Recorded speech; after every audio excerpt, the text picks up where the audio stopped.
everyone! You'll be happy to know, but Rusty Man, weren't you going to do a top 15 favorite game list? And where's that special month you promised us? And why is the cake a lie? Well, as I was going to say before I was so rudely interrupted, you'll be happy to know that the lineup for the top 15 list is already been decided and scripting is already in progress. All I'm left with is choosing some fellow countdown makers to help me with this endeavor. It's a top 15 list, people. I'm not freaking Virtual Boy here. I need some help for this. The month off is also a work in progress that's coming along slowly. I'm planning to have it finished by April, most likely. If not, I'll just let you know otherwise. But anyways, on to today's list. Since today is Valentine's Day, and since I don't feel like getting all lovey-dovey up in here, I figured why not just be a little superficial and politically incorrect. And since my sexual preferences are already public knowledge, why not make it as deliciously awkward for everyone as I can make it? Oh, and by the way, you got Mr. Dragon Mist 19X and Lupino09 to thank for giving me the idea for this double countdown. The rules are the same as usual. One choice per franchise and only from games I played. Now, why a double top 6 countdown instead of a top 5? Well, because 5 was not enough and 10 was way too effing much. So 6 is just the perfect number. Also, be warned that someone's hotness is a very subjective opinion, meaning that whatever it is I think is hot, you may not. But please, feel free to drool and obsess over some of these lovely and attractive characters. Now with that out of the way, let's roll!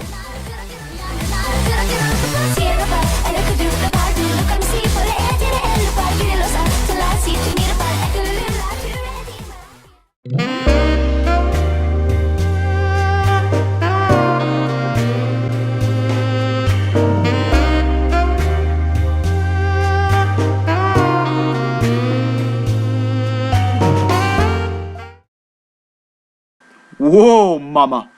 Whoa, boy. Talk about starting off strong.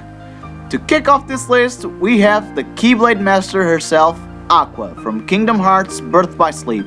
I don't think I need to mention her physical attributes, cause, you know, they're in plain sight. But what I find to be the qualities that make her hot is only her personality and the fact that she's a skilled warrior. No, really. A woman that can throw me to the ground can find her way to my heart faster than through my stomach. I really like strong women. And I mean strong in the sense of strong-willed and physically able to defend themselves, not female bodybuilders. Ugh. Her strength aligned to her charming, warm, and caring personality make for one hot dang of a female lead. Her devotion towards the people she cares for the most is something I vastly appreciate in her. Thank you so much, Squeenix, for making a female lead character worth mentioning. And f*** you for all the other mindless, quick cash grab handheld Kingdom Hearts titles.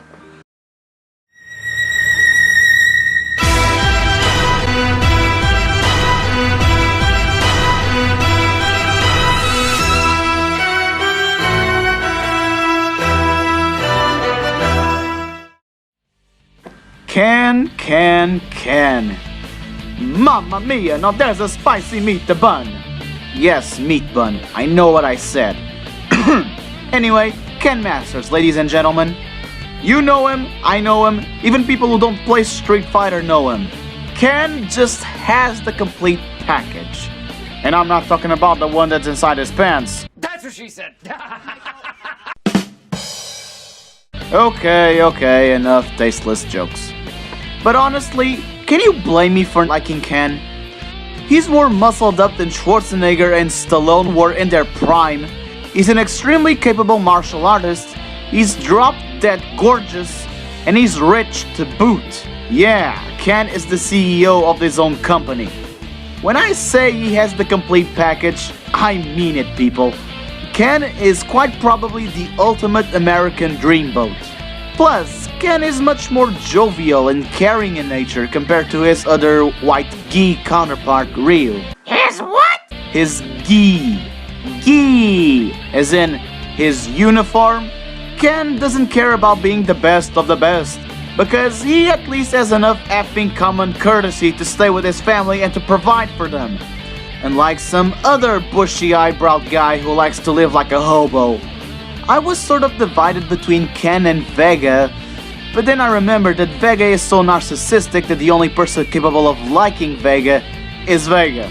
He kind of reminds me of Johnny Bravo in that aspect. Wait. Hey, who's that handsome guy? Hello, 911 emergency? There's a handsome guy in my house. Oh, wait a second, cancel that. It's only me. That's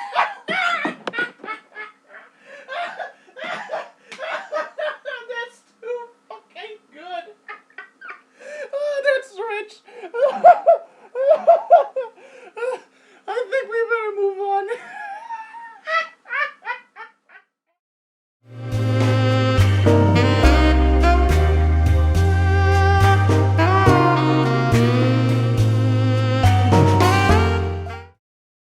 Woo-wee! Talk about a sight for sore eyes. And yes, I can be petty and shallow. I am a man, after all. It's in the job description. Morrigan Ainsland. Do I seriously need to say anything? Everyone and their mothers know why she's here. And is there any reason whatsoever as to why I need to explain myself on why I think she's hot? Do your eyes deceive you people? Do they not work properly?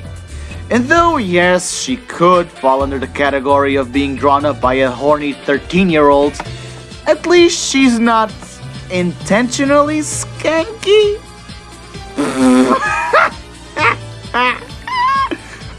What am I saying? She's a succubus. Her design alone is meant to deceive men and manipulate them into, you know. Bow chicka wow wow! Her outfit especially brings out her ridiculously alluring figure and her glorious boobs! No! I did that joke once already, and I'm not gonna be swayed by bodacious tatas. I hate myself. Point being, it's not hard to see why she's in this list. And sure, it's a predictable and generic choice, but I don't regret it. Morrigan still has a lot to give in the sex appeal department. Am I right, fellas?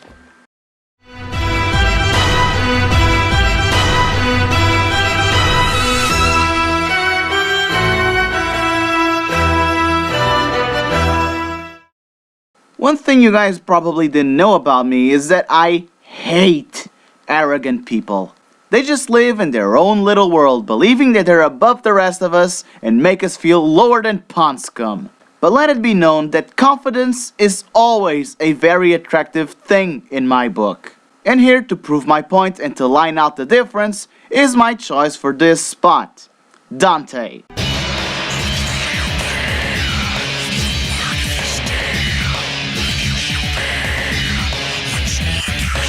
For all of you out there who think Dante is nothing but a blowhard, infantile spawn of mediocrity with the same depth of character than a brick wall, I disagree! I think you're confusing the good Dante with this low-life piece of shit. It never gets old bashing on this piece of trash. Dante is known for his hilarious, cocky, and selfish attitudes. But here's the thing.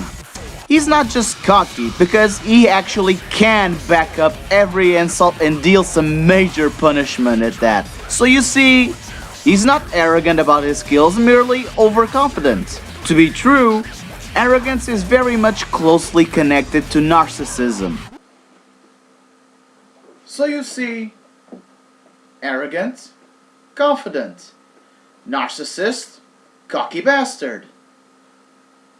But aside from his overabundance of oozing confidence, Dante is actually quite the endearing character as seen throughout the last quarter of Devil May Cry 3, displaying great deals of emotion when necessary. Besides, this guy is such a smooth talker. Honestly, he's just so freaking suave when he wants to be. In that scene from Devil May Cry 4, oh god, you know the one, full of sexual innuendos. Man, I love this stud muffin.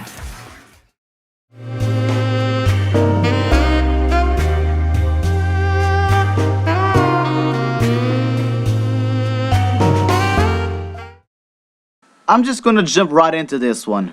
It's poison, lads! But Rusty-man, isn't poison a transsexual? Wouldn't that mean that poison doesn't belong here? Are you just into some really kinky and weird stuff, so you use this as an excuse? Explain! Explain!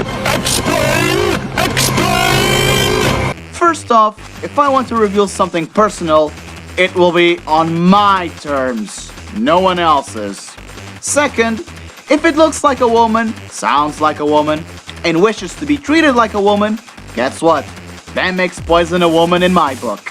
And no amount of ambiguous information about her gender can make me think otherwise. If anything, the whole mystery surrounding her privates just makes her even hotter. Like with the case with Dante, what I find to be Poison's most attractive features, aside from dim legs, wow, is her impressive confidence. I mean, can you imagine anyone wearing the same outfit that she wears and pull it off as well as she does? I don't think so. I mean, sure, Poison just enters most fighting tournaments for fame and money, but aside from this superficial reason, I actually really like her as a character for more than her sizable physical attributes.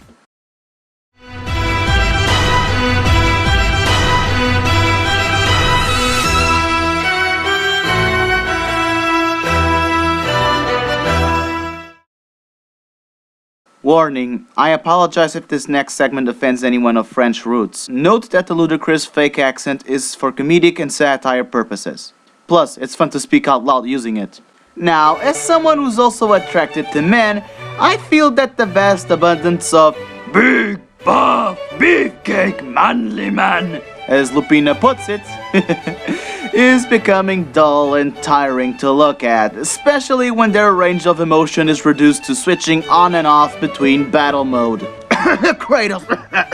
Sometimes I like to appreciate the finer things in life. Sometimes I like to appreciate and indulge in the wooing process. Sometimes we need some goddamn class and sophistication. Case in point, the spy from Team Fortress 2. Gentlemen? Now, I can guess you're probably boggled trying to figure out how I can find this snake in the grass to be hot. Well, mostly because the spy isn't a brainy dumb attacker. This guy uses mostly his brains and wits just to keep himself alive. Being an assassin for hire means that you plan everything in advance, and the efficiency of your kills will mean your life. This man really has a certain je ne sais quoi about him.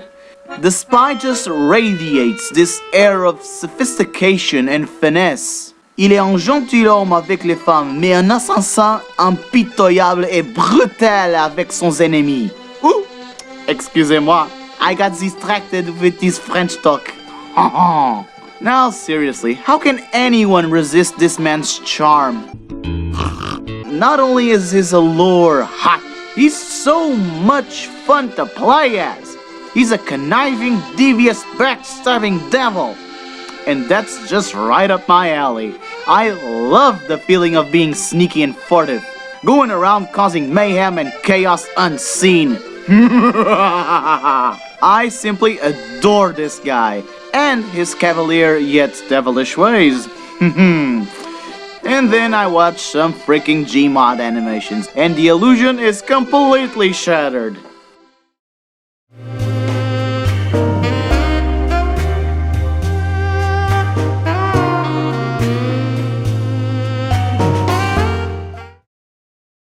Oh, Aphrodite and the gods of fertility, help me with this one! Has there ever been a character that you simply love at first sight? Well, that's the case for me in regards to Kaine from Nier. It is super hard for me to even say why I like her so much, not to mention embarrassing. From the very moment I first heard her, I knew I was going to love her. Vice, you dumbass! Start making sense, you rotten book, or you're gonna be sorry. Maybe I'll rip your pages out one by one, or maybe I'll put you in the goddamn furnace. How can someone with such a big smart brain get hypnotized like a little bitch, huh? Oh, Shadow Lord, I love you, Shadow Lord. Come over here and give Vice a big sloppy kiss, Shadow Lord. Now pull your head out of your goddamn ass and start fucking helping us! You. I bet I'm just going to love you. Seriously, this is the very first thing you hear out of her mouth once you start a new game. And I loved her ever since. But Kaine falls under a very delicate category. What I mean is that there's a concealed reason why she dresses in such a provocatively feminine way, while having a more aggressive and foul-mouthed disposition towards most other things. Kaine is a special case because she is an hermaphrodite. Someone who's born with both set of genitals. Man, I drop these so often it's like I'm trying to educate you guys. But, much like Poison before her, my logic still applies to Kaine as well. If it looks like a woman, sounds like a woman, it wants to be treated as a woman, it's a woman in my book.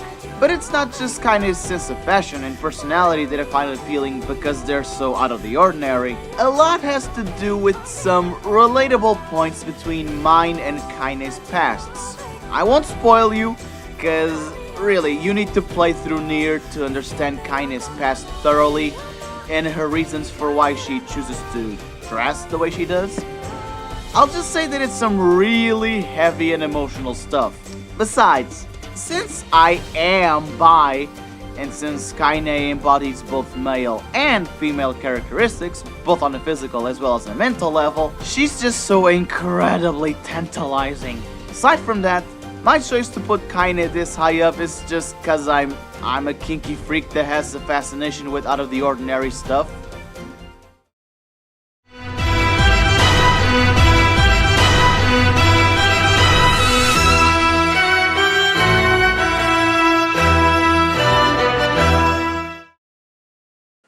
Ooh boy, Final Fantasy. The franchise home to some of the most effeminate looking men to ever exist. But that's not to say that some of them aren't hot. Quite honestly, I was very much conflicted on this one. I wanted to include Squall at first. I mean, despite all his flaws as a character, he is one of my favorite Final Fantasy protagonists. But then I remembered Balthier. That is without a doubt the only reason why I even finished Final Fantasy XII. But then my mind jumped around to Auron and Jecht, even to Zack from Crisis Core. But then I thought to myself, what is the pinnacle of hotness in Final Fantasy? Who was H-O-T hot enough? It had to be someone aesthetically pleasing to the eyes. Yes! Someone strong and manly. Yes! Someone with just the right amount of bad guy in him. Oh yeah! I figured it could only be Kaya's Ballad. This is unacceptable! Now if you let me, if I can explain myself, if I could, would you please let me, if I may interject. Oh, come on, just let me. Hey, come on, now you're getting out of here.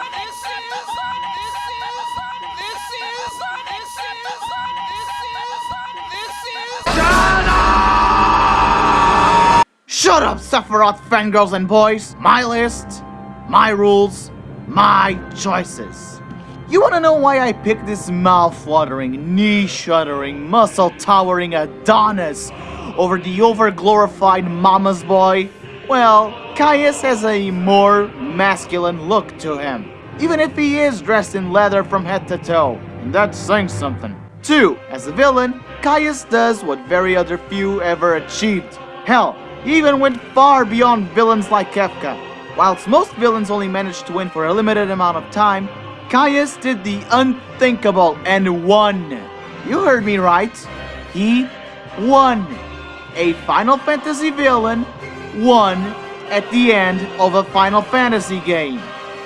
Let that sink into your heads. And finally, 3, Caius has more solid and convincing reasons to be an antagonist than, oh, let's say, Sephi Boy here. As an immortal being sworn to protect Yule, he has to endure her death repeatedly in a never-ending cycle of death and rebirth. So to free Yule from her fate, He went as far as to doom all of existence in all possible timelines just to release someone he loves from death. This is a motif that I have no problems with. And to finish off, this guy is voiced by none other than Liam O'Brien. I know, right?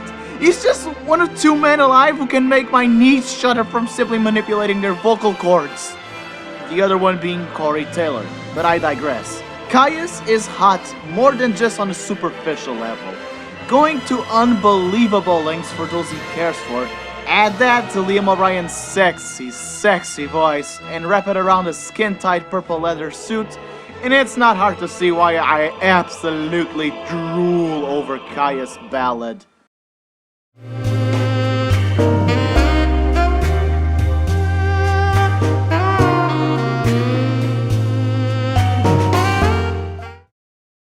Now introducing the barbarian, the beautiful, the most buxom sponsor of the history of Pandora, Mad Moxie!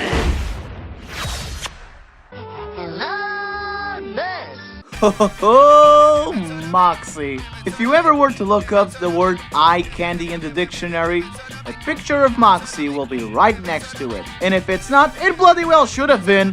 How can anyone say no to those eyes, people?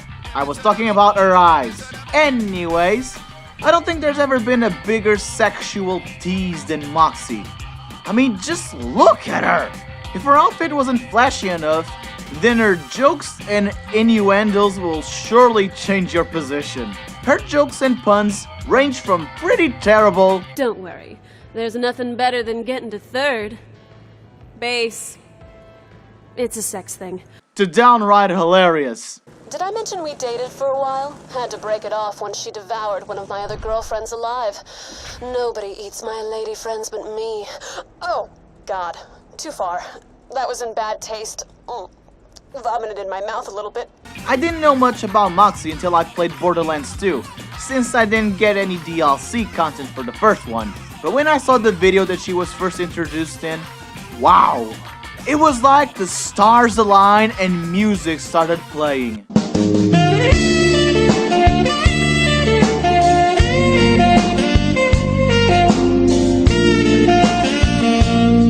Heck, even the game developers joke around with everyone in the game having a secret crush on Moxie.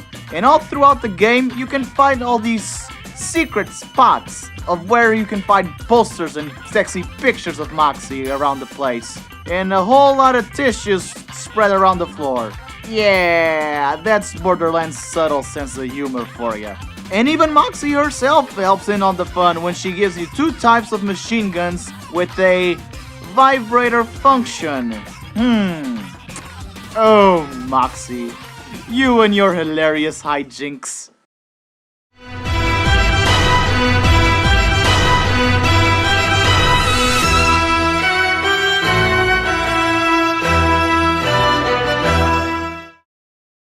To all my fellow sapiosexuals out there, yes, sapiosexual, it's a legit term. Look it up, people. Who amongst you feels that there's just not enough video game characters out there that fulfill your special needs? Well then, May I make a suggestion? how about my second hottest guy in video games? Jade Curtis from Tales of the Abyss. If you're looking for someone who's simply astonishing, look no further. Not only is Jade a colonel for the Malkuth Imperial Forces, he's also well versed in the mastery of all phonons but the 7. And to make this easier to understand to all people who haven't played Tales of the Abyss yet, phonons are like elements. And while most people can master 1 or 2 phonons in their entire lifetime, Jade mastered 6 of them by the age of 9. Not only that, it was also around that time that Jade fathered a new science, Thaumaturgy, the field of phonon science that focuses on the creation of replicas, sort of like a magically created clones. Additionally, Jade was so powerful that he even had to create a special pair of glasses to help him control his own powers. That's how much of a powerhouse he is. This guy has the looks, the attitude, the charisma, the personality, and the intelligence to make it up this high. And speaking of personality, can I just be smitten by his for a second? This guy is a sarcastic, sadistic, logical, and honest ass. And I love him for it. In fact, that's exactly what makes him so freaking hot. I mean, sure, he's a bastard, but he's a bastard you can't help but to fall in love with. His snarky attitude and charisma is precisely why fans of the Tales franchise consider him to be one of the best characters in the entire franchise. I mean, he even talks back to his own king with such an attitude, like he's his buddy. I mean, yeah, Peony and Jade were childhood friends, but the guy's still your king. You don't talk to a king like that. The sheer gall of this man is simply irresistible.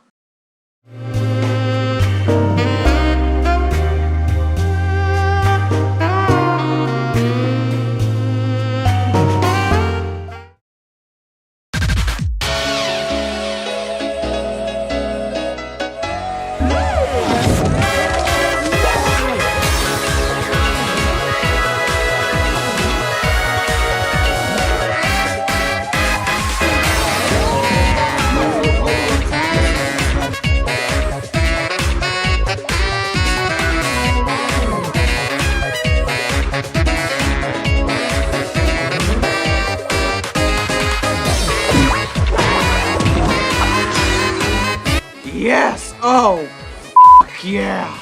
Now that I've finally gotten around to play Bayonetta, I can say for definite certainty that she is the hottest woman in video games.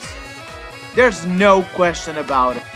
If you think of hot women in video games, your mind goes straight to one of three characters. That's Ivy, Lara Croft, or Bayonetta. And sure, the first two have been around a lot longer than Bayonetta, but Ivy isn't as fleshed out as her as a character, and Lara Croft is just meh. Besides, Bayonetta might have just one video game under her belt, but her mere impact did a lot more than just steal away the spotlight from Lara and Ivy. Also, I feel that I need to address the elephant in the room. You know, the whole controversy feminists created about Bayonetta being misogynistic and whatnot. First of all, how can Bayonetta be misogynistic if she was made by a woman?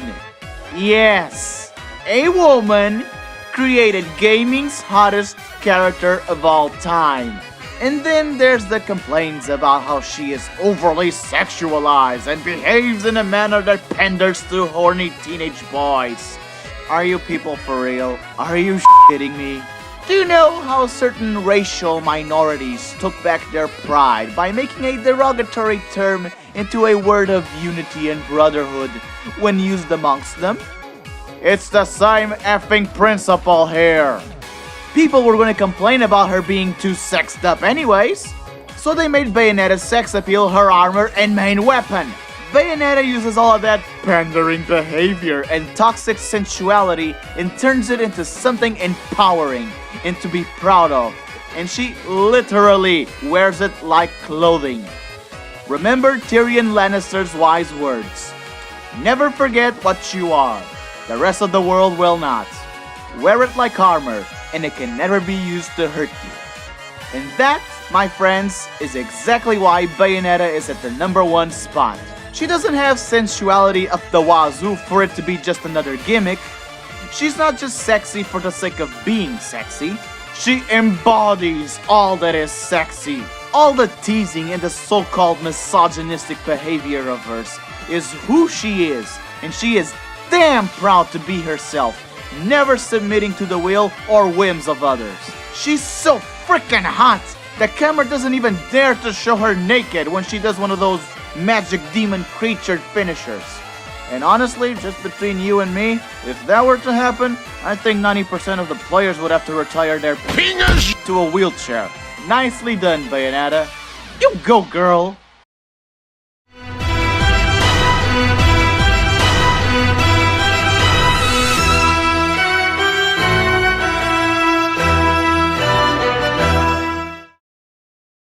Penis says Snake, I say Big Boss. It might be true that Solid Snake is a memorable character that will remain in video game history as one of the most badass and influential icons of all time. And even though Snake may have one of the most complete and interesting character arcs in the Metal Gear Solid franchise, let us not forget that within the Metal Gear Solid verse, there is only one man to be deemed with the title of the greatest warrior of the 20th century. And that man is Big Boss. Plus, Big Boss's legacy in the Metal Gear Solid universe goes far beyond just being the father of the product of the Les Enfants Terribles project. That is, Solid Snake, Liquid Snake, and Solidus. I could be here all freaking day explaining this. But the fact of the matter is that both Solid Snake and Big Boss are very similar. Physically wise, intelligence wise, combat wise, military wise.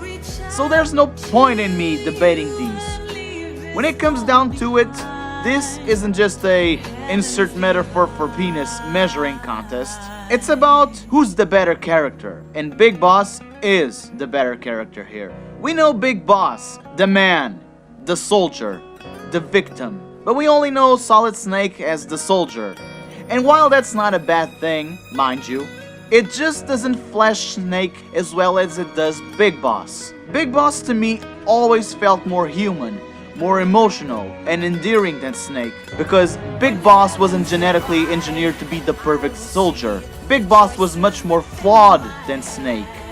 And after the events of Snake Eater and throughout Peace Walker, we see him struggle against his inner conflict of jadedness for his own country and for what he thought was right for him to do. To be loyal to his country or to be loyal to his old mentor. And because of this, he decided to live under one simple creed. Fight for no nation or the cause of another. Fight for yourself, for what you believe in. Somehow I think Armstrong got the right memo, just the wrong idea. And with Metal Gear Solid already on its way, I can't wait to see more from the man, the legend, the rugged, sexy beast that is Big Boss. And there you have it, folks. That was it for me, guys. I hope you guys enjoyed this video, because I enjoyed making it. And I hope you look forward to my next one. This has been That Rusty Gamer, aka the Red Eye Hound, signing off.